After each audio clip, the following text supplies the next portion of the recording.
اللہ تعالیٰ نے حضرت انسان کے لیے ہدایت کے من جملہ ذرائع میں سے ایک ذریعہ کتابیں اور صحیفے بنائے۔ قرآن مجید سب سے آخر میں نازل ہوا، اور جتنی ماضی میں نازل ہونے والی کتابیں اور صحیفے تھے ان میں جو کچھ تھا اس کا خلاصہ قرآن کی شکل میں موجود ہے، اور قیامت تک آنے والے اور ما بعد قیامت معاد کی ساری چیزیں قرآن میں رکھی گئی۔ اور قرآن کے نازل ہوتے ہی باقی کتابیں منسوخ ہو گئی۔ کتابوں پر اعتقاد، یقین، ایمان ضروری ہے، لیکن عمل صرف قرآن پہ ہوگا۔ یتیمے کے نا کردہ قرآن درست، کتب خانائی چند ملت بشست۔ ابھی قرآن مکمل نہیں ہوا کہ پچھلی کتابیں منسوخ ہو گئیں۔ قرآن کے پہلے حرف سے ہی پچھلی کتابیں منسوخ ہو گئیں۔ تاروں سے کہو اب کوچ کریں، خورشید منور آتا ہے۔ تو ہمارا پچھلی کتابوں پر ایمان لانا ضروریات دین سے ہے، لیکن عمل قرآن پہ ہوگا۔ اس وقت دنیا کا کوئی بھی مذہب، کسی بھی مذہب کا ماننے والا، وہ اپنے مذہب کی کتاب کو ہاتھ میں پکڑ کے یہ نہیں کہہ سکتا کہ یہ وہی کتاب ہے جو نازل ہوئی۔ وہ بھی کہتے ہیں کہ جناب اس میں ضرور کمی بیشی ہے، کوئی تھوڑی مانتا ہے، کوئی زیادہ مانتا ہے، لیکن آنکھیں بند کر کے قرآن مجید کا نسخہ ہاتھ میں پکڑ کے حضور کا غلام کہہ سکتا ہے یہ وہی کتاب ہے من و عن، حرف بحرف، بغیر کسی تغیر اور تبدل کے، جو میرے رسول کے سینے پہ نازل ہوئی ہے۔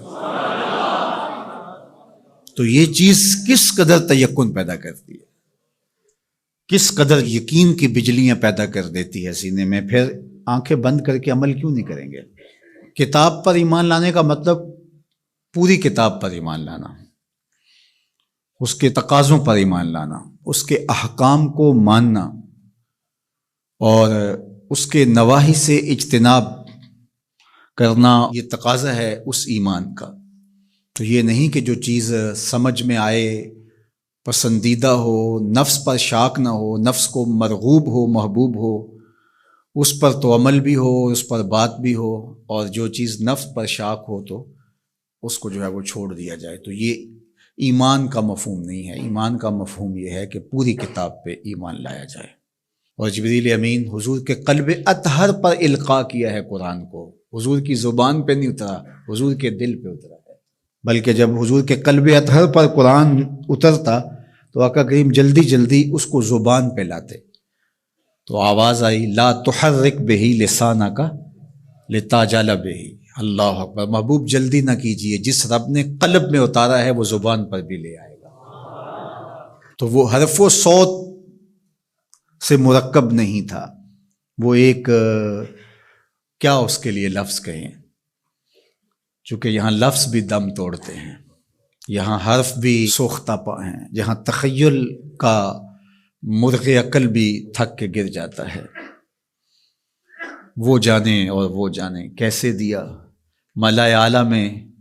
وہ منظر بھی تو ہم دیکھتے ہیں کہ رب اپنے محبوب سے پوچھتا ہے کہ یہ فرشتے کیا بات کر رہے ہیں، تو حضور معذرت کرتے ہیں، تو اللہ تعالیٰ اپنا دست قدرت، اب یہاں اور کیا کہا جائے، کسی اور کا ہوتا تو ہاتھ کہہ لیتے، لیکن یہاں تو دست قدرت، فوضع کفہ بین کتفی، تو اس نے دست قدرت میرے دو کندھوں کے درمیان رکھا۔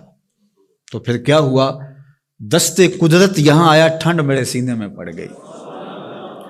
اللہ اکبر، فعلمت ما فی السماوات والارض، تو پھر کوئی کائنات کی چیز رہی نہ جو میرے سینے میں ڈال نہ دی گئی ہو۔ تو یہ ایک اور کیفیت ہے، اس کو آپ اس تدریس سے، یہ جو پھٹی کے ایک طرف استاد ہوتا ہے اور دوسری طرف شاگرد ہوتا ہے، درمیان میں نصاب پڑا ہوتا ہے، ایک یہ ہے، یہ طریق ہے، یہ بھی درست ہے، اس کا انکار نہیں ہے، لیکن یہ کیفیت اور ہے۔ ابسط ردا کا یا ابا ہریرہ، ابو ہریرہ کہا حضور مسئلہ بہت ہے، بہت کچھ سنتا ہوں، پتہ نہیں جاتا کہاں ہے، کہا چادر بچھاؤ۔ اللہ اکبر، مسئلہ کیا ہے مجھے یاد نہیں رہتا، کہا چادر بچھا لو۔ ابو ہریرہ رضی اللہ تعالیٰ عنہ چادر بچھا لیتے، حضور ایسے کچھ بھرا اور ایسے ڈال دیا، کہا اس کو سمیٹ لے اور سینے سے جوڑ لے۔ حضرت ابو ہریرہ فرماتے ہیں اس کے بعد میں بھولا نہیں ہوں۔ تو وہ کیا ڈالا تھا جو ایسے ڈالا تھا؟ اللہ اکبر۔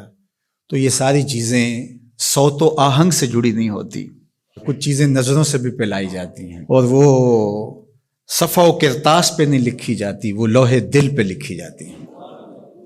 اس لیے فرمایا کہ ہم نے آپ کے سینے پہ قرآن نازل کیا، اور اس کی وجہ بھی بیان کی، اس لیے کہ ہم آپ کے